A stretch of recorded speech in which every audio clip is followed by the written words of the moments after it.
Unleash the power of AI in your Gohighlevel workflows with this quick and easy integration tutorial. First, log into your Gohighlevel account and navigate to the Integrations section. Within your settings, this is where you'll begin the connection process. Next, open your Vapi Ai account and find the area where you can generate or view your API keys. You'll need this key to link the two platforms. Back in Gohighlevel, you should see a form to add a new integration. This form will ask for your Vapi Ai API key, so carefully paste the key you just retrieved from your Vapi Ai account into the appropriate field.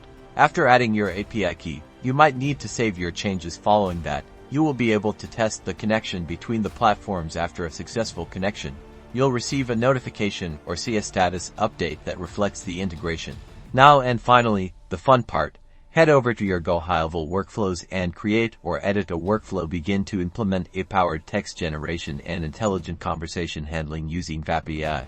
You can add Vapi Ai directly to your workflows to improve communication and automate lead nurturing. Make sure to test your new workflow thoroughly when you're done to confirm everything is working properly. Congratulations! You've successfully integrated Vapi Ai with Gohighlevel.